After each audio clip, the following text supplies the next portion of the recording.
Kanangyay Sun Village Organization hakasnong umsaulom ribhoy distreng haka arpsaw tarik urisaw daga jingkemen kabakraw kilayo lat ban pli paiba no yaka office traikam bapura jongka village organization yaka balawan ban pli do ba Jason S Maulong MLA ko umsning constituency haka jingdon rengkan u block project manager uba W Kharwan lang urang ba snong uba H Nongse ka kongki Nongse President VO lambat kiwe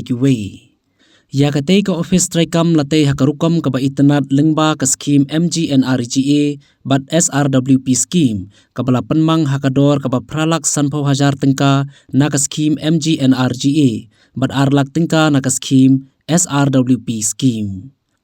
Kumban syukdo katay ka VO hakajingya lenti jongka menta kalala ban seng hadu kumba khat pratli ki SSG ki balong ki kunhun ki long keme na kabenta bakin yang halaki kejan ban sengkam sengjam lade. Uba Jason haba ai jingkran hakatay ka sngi ula ai ka jingiro ikatay ka VO barula kentu susu iki kunhun kum ki VO bakide bandon kathong khnang bakin la ban pen urlong yiki jingtmu jongki bat ula kitbok kirwyang bakin dang tre shaprang ban pen i yiki kam ki jongki kabalong ka nuksa ki we ki VO bandon haka jing sothu jingmun baka jingi trelang haba ya tre ya kanu ka kam kila ya rai nam ka we ka jing buat ba ya ka building en penyen hangte bat ya ka jing lot jing set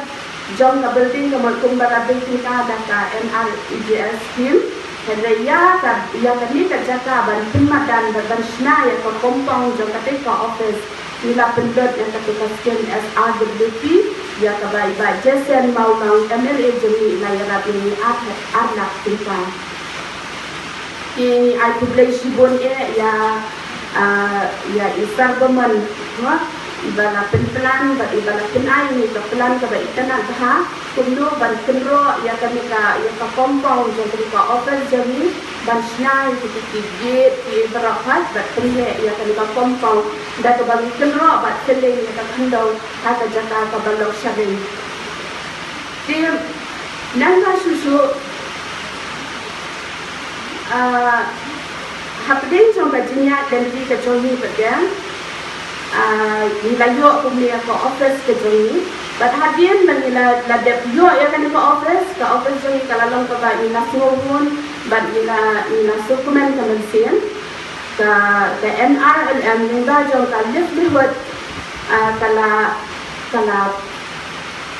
pet ikmat sini ban ai ya ka community garden mo wala kalong ka baret